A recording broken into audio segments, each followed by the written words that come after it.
When we read the Buddhist scriptures, you'll notice how often the Buddha used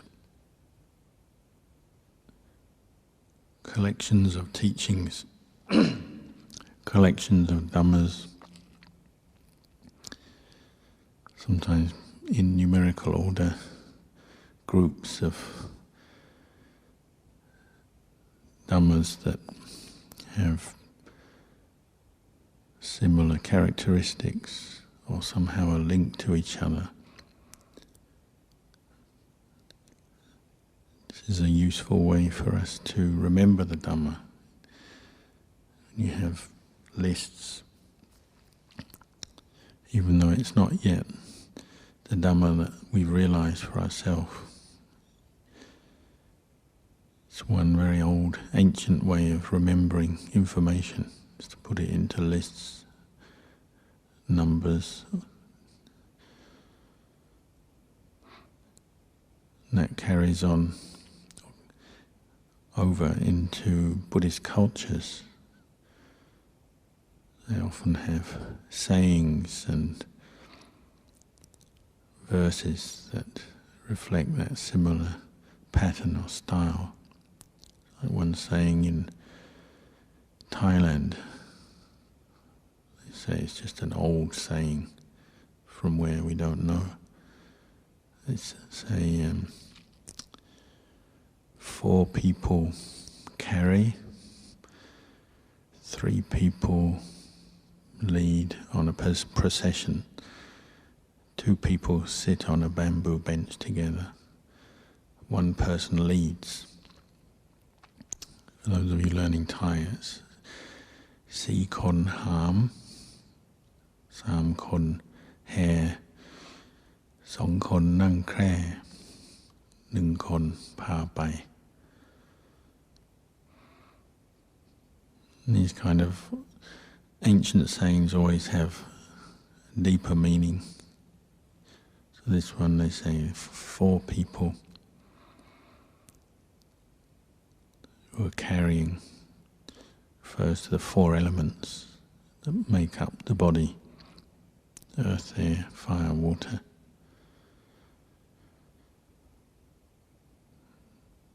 They're found in all physical form, and particularly the form of this body that our mind inhabits. And the body is the vehicle that carries the mind around. So it's a reflection. It brings us back to a point of mindfulness, to be mindful of the 4 elements. The 3 people who lead us on a procession. It's anicca, dukkha, anatta. The universal characteristics that as if lead us on a procession through our life, because they pervade all phenomena.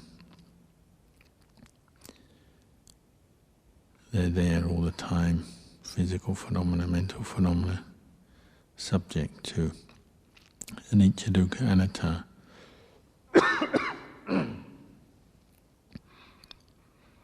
Subject to change. They don't last, don't endure. So one of the meanings of dukkha is just that which doesn't last. They're not really true. Another way, sometimes in the old days they used to talk about anatta, not self. Not only does it refer to the ownerless nature of phenomena, but also that it's not really true or real, because they're impermanent, don't last, don't endure. Phenomena are not, in one sense, not really true, constantly changing. That's why one who doesn't see anatta is deluded by the 3 characteristics. 2 people sitting on the bamboo bench refers to karma, good and evil, or punya, bapa, kusala, akusala. Constantly affecting us. We're constantly making karma as long as we haven't reached the end of the path. Mind is constantly creating karma and then receiving the results of karma. The comparison is almost like two people having a conversation. These old bamboo benches, two people would sit down and have a chat, two friends, relatives, when they meet. It's a bit like that. Good and evil in our minds have a conversation, arguing with each other, discussing, trying to convince each other to go each other's way, outwit each other, manipulate each other.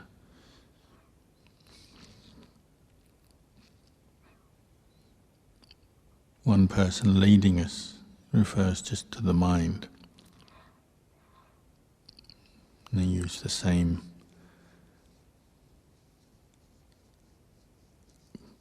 collective description of the mind as they do for, say, a star or a round object. Often in Buddhist culture, the mind is always seen as something almost like a sphere, even though that might be a simplistic or incorrect way of looking at it, but it's still helpful just to see it as a sphere. And sometimes it's bright, unblemished, as when the mind is in samadhi, or even better, the purified mind of an arahant. Sometimes the sphere is blemished, dirty, tarnished. It's this one mind that leads us. It's the forerunner, it's the leader. And of course it functions according to karma. It's affected by karma all the time. When beings die, they leave one realm for the next. What is it that goes? It's karma. What is it propels them into their next life? It's karma. Hard to put a finger on, to describe. Hard to describe the workings of karma. It's not something you can paint a picture of or describe with language very easily. But the Buddha, in his infinite wisdom, described that energy or that force that affects the mind, conditions the mind as karma. And that's what leaves this life into the next. The 5 khandhas don't leave, they just break up. They're dukkha, they don't last. So memories and thoughts and feelings in the body, they just break apart. But it's karma that goes on into the next life, good or evil, depending on what we've done.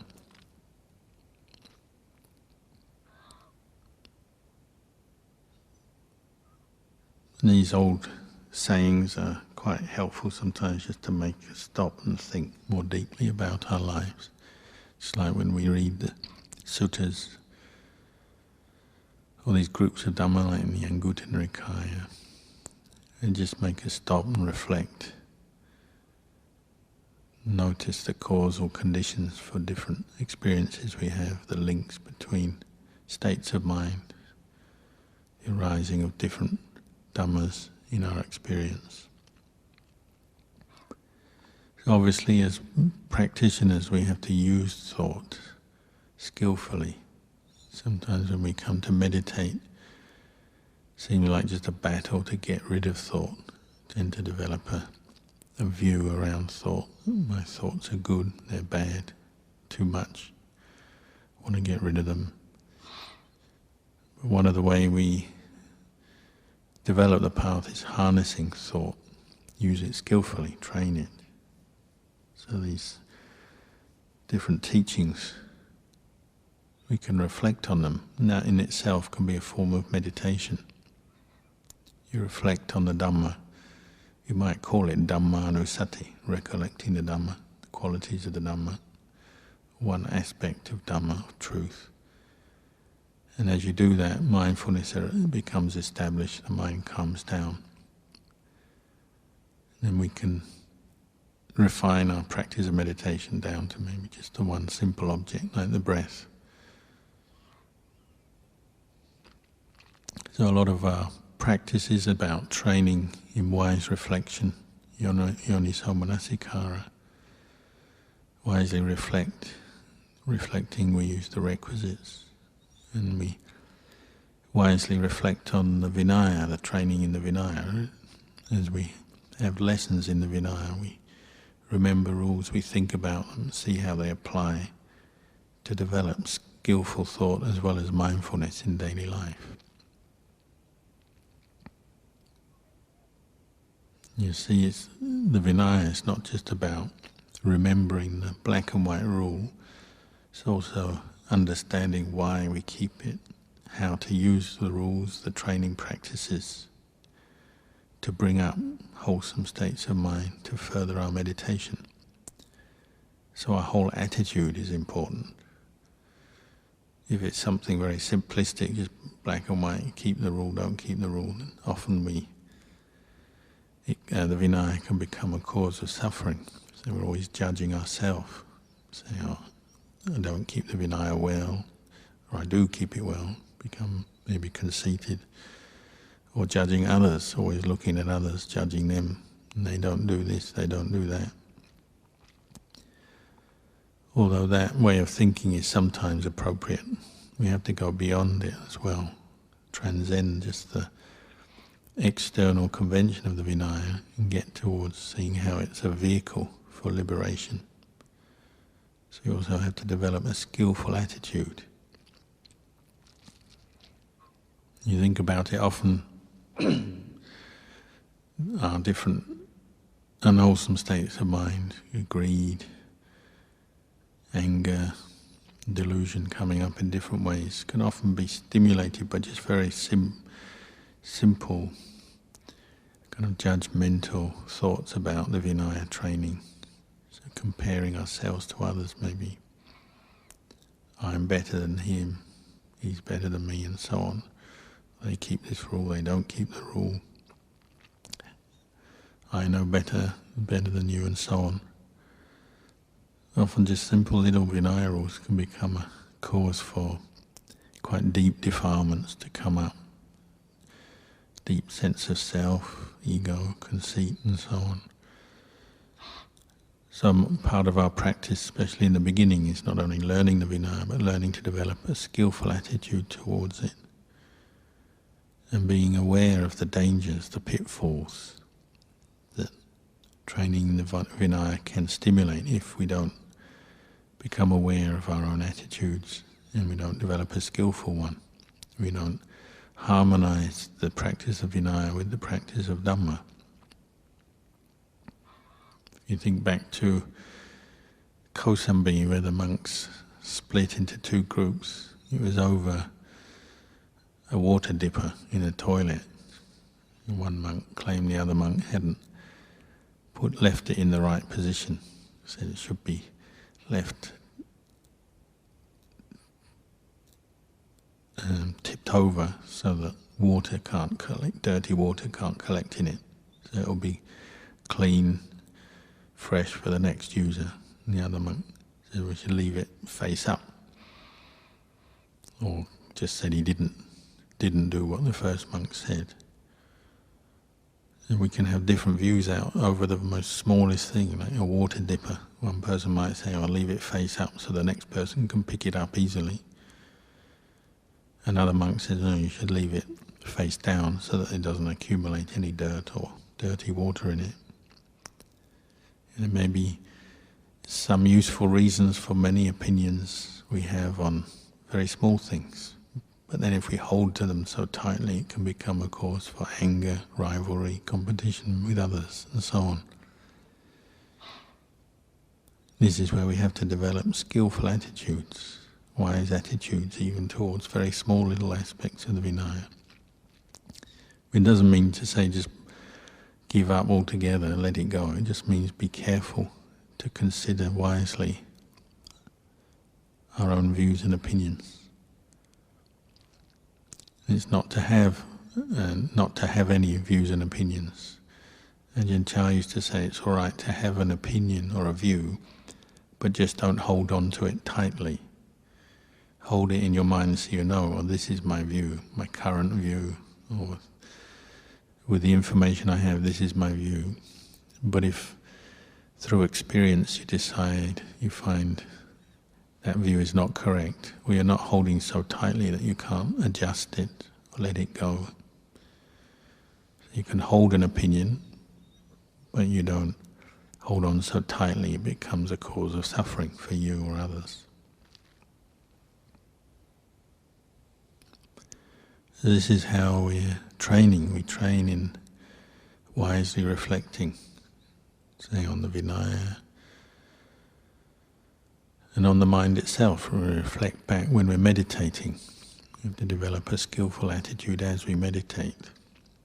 We all know the techniques that the Buddha gave us, and Luang Por Chah gave us.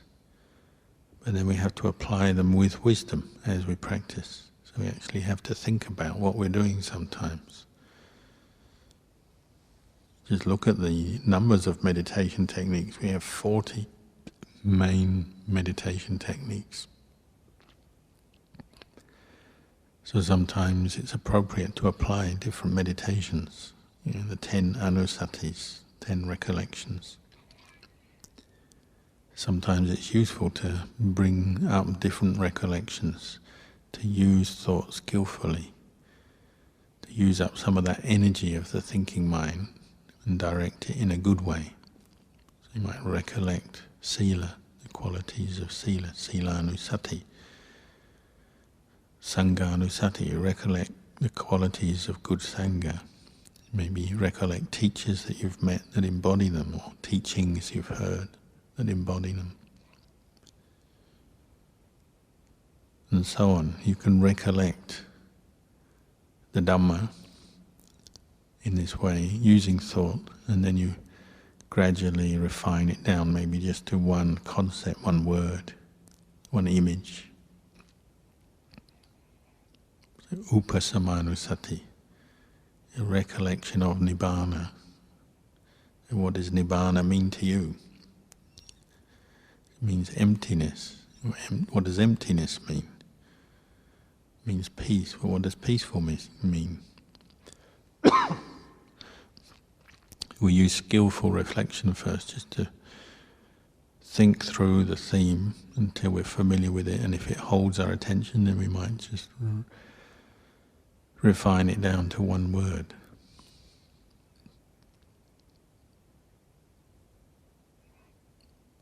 Upasamanusati means the quietening, the stilling of the mind. Ajahn Chah used to say it's neither moving forward, nor moving backwards, nor staying still.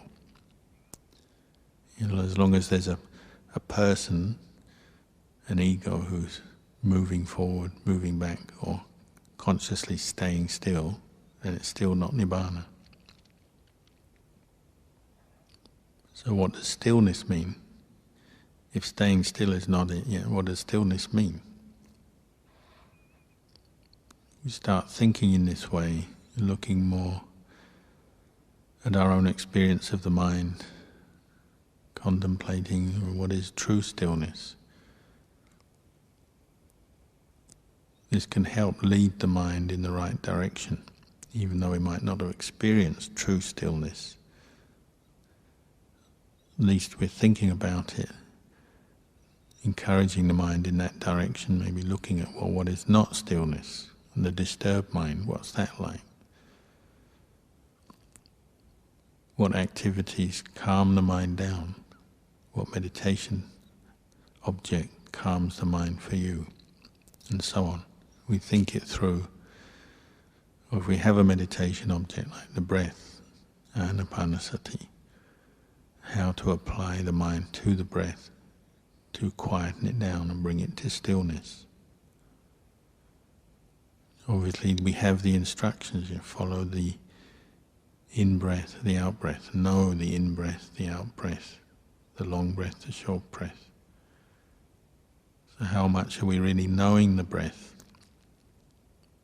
Or is it just one or two breaths and then thinking again, thinking in a distracted way now, not in a mindful way with wisdom, but just thinking around all over the place, not really with the breath, even though we might feel we're half with the breath. We're not fully aware of the in-breath, fully aware of the out-breath.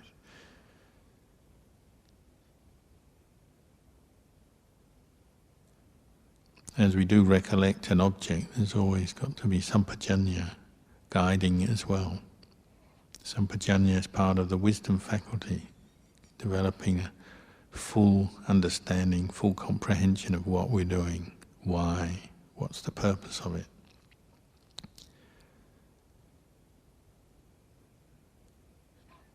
As we come to sit down, it's just normal when we first sit, there'll be movement in the mind, memories, thoughts, sense impressions coming up.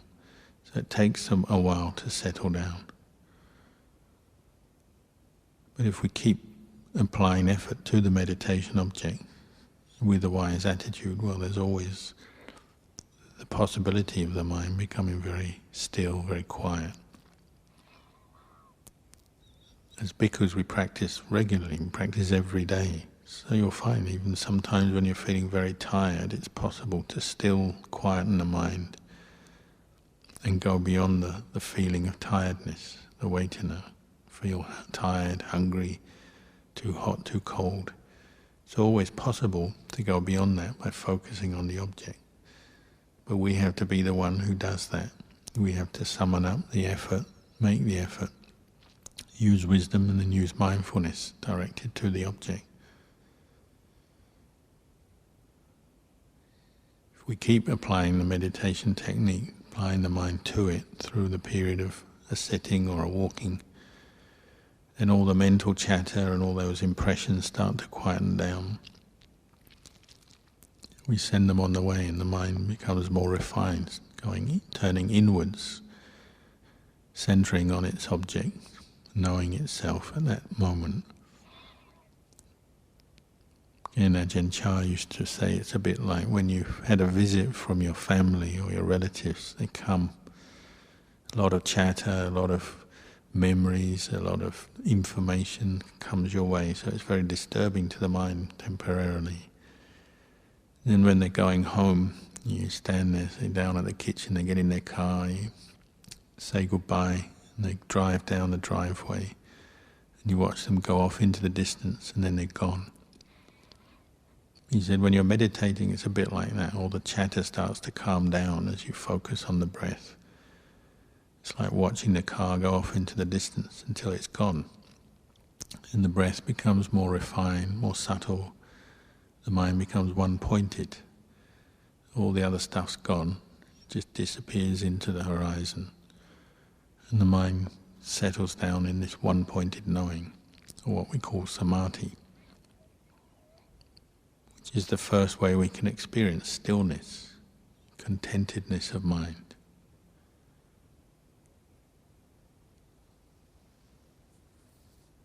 We know it's not yet ultimate stillness, but it's a taste of it.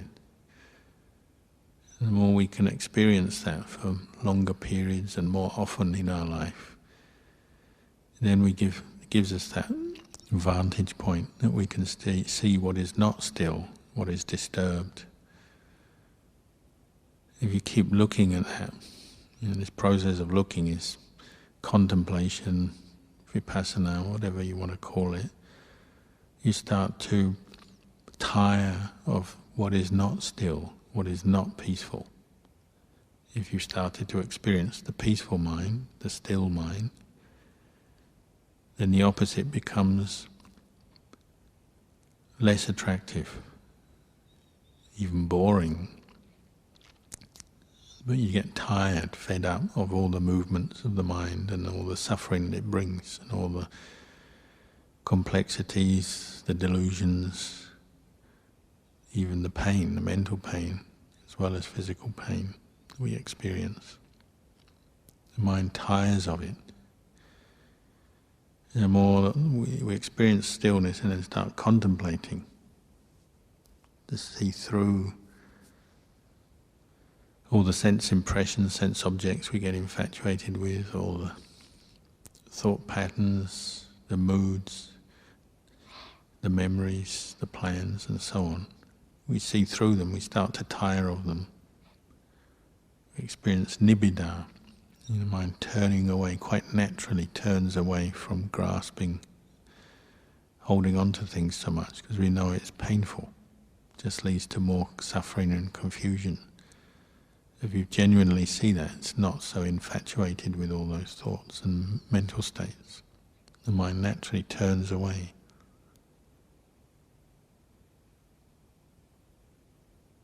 But to do that, we have to contemplate a lot. We meditate a lot. Make the mind more still, quieten down, and then contemplate a lot. We have to keep coming back to the stillness, because contemplation uses up mental energy. Knowing these experiences, knowing your thoughts, your feelings, knowing sense impressions, uses up energy. It's quite tiring for the mind, so then we have to return to stillness to get a rest, get a boost of energy. Many meditators just want the stillness itself, they just want to stick with that. Just want a peaceful mind, don't want to have to think about anything, contemplate anything. So often they get very attached to being in their little comfort zone, their cave, their kuti, whatever, not having to mix with the world.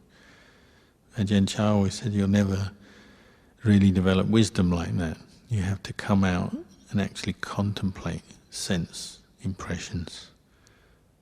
So it's all right to mix with the world sometimes. The Buddha is the knower of the world, lokavidu, because he actually contemplated the world. And how do we know the world? Well, through our senses. Seeing, hearing, tasting, touching. That's where we contemplate. We contemplate the world is impermanent. It doesn't last. It's not true, it's not real, it's not self. It's an imitation, it's a delusion. But the way we see that is through contemplating the senses, the objects, then our responses to the world through our senses and the feelings and the craving and attachment that arises. Keep contemplating that. When the mind is bright enough, peaceful enough to do that, when it's not, then we go back to developing stillness.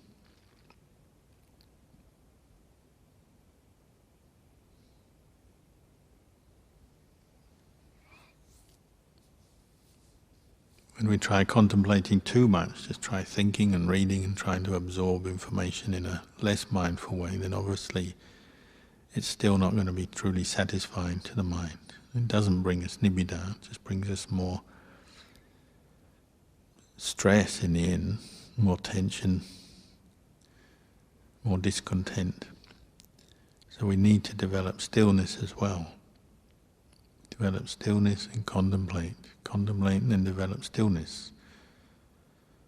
When the mind does become more quiet, more still, and it's like it's coming home, the normal unenlightened human mind, it's like it's never at home. It's always feeling restless, discontent. When you develop some stillness, quietness of mind, it's like you're coming home, so you can feel comfortable in yourself, in the mind itself. It allows us to see the truth. And the truth isn't anything very complex. It's not some difficult philosophical theory that only certain people can understand. It's often the most basic, obvious things. That this body is impermanent, doesn't last. It's made up of 4 elements, come together and then they break apart again. It gets old, gets sick, and we die. Just coming to see and accept that, understand that, the mind becomes truly still, truly peaceful.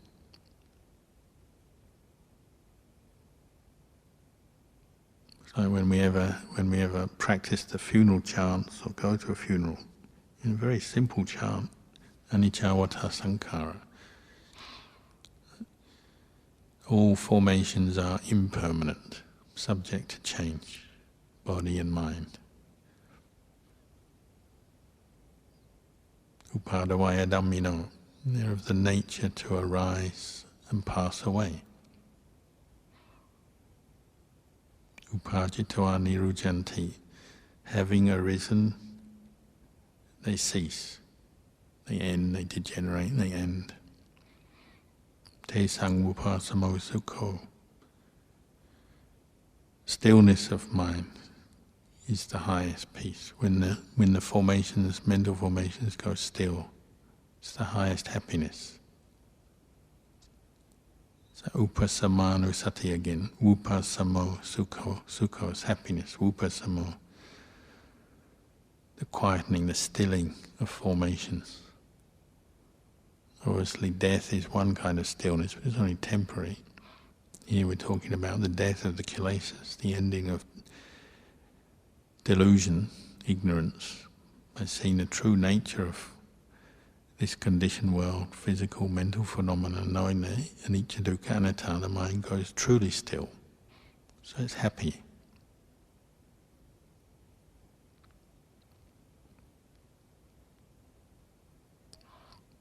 So actually to realize the Dhamma, they say, it's not necessarily a lot that we have to learn or know. It's just about applying the teachings, the practices, training body, speech and mind, training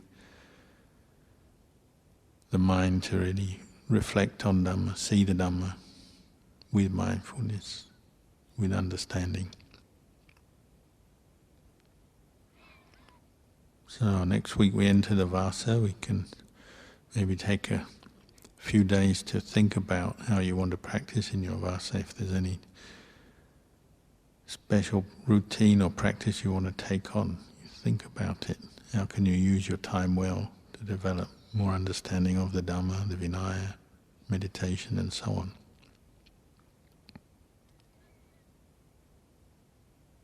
So for tonight I'll leave you with these reflections.